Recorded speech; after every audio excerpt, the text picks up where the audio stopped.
finally tonight. It was once used as a movie set, and legend has it was one of the more well-known speakeasies in this area during Prohibition. I'm talking about the Penguin, a hotel on Hills Point Road in Westport. That is, until now. You see, once again, progress has reared its ugly head and done away with yesterday to make room for tomorrow. It was a spectator's event for sure, especially for those who have heard about the famous or infamous Penguin Hotel in Westport. Those who have stopped by to catch a glimpse of the action in the last couple of days saw bulldozers wreck a local legend. The main building, which was once known as the Myanmar Inn, was built in 1917, and eventually it was sold to Nicholas Restano, who built 3 more adjacent buildings by the 1930s. Duncan Perry was a handyman at the hotel for the last 30 years.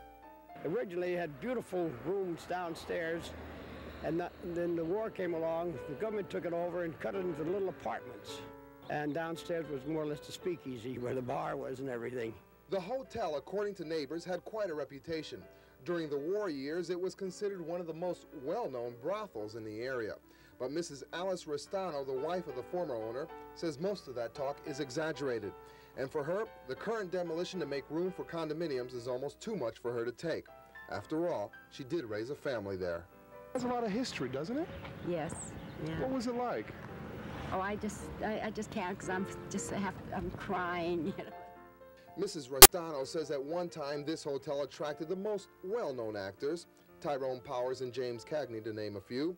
But she says after her husband died in 1971 and the bank sold it, it began to fall apart. And then this is what made me very upset. This is why I only stayed for the 7 years. It was breaking my heart, because we always took care of every year. We did something, maintain it. The maintenance wasn't there, and gradually just got worse and worse.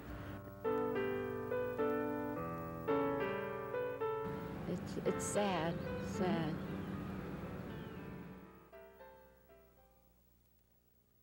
Well, I don't know much about the history of that building, really, as far as what happened in the past in the 40s and 50s.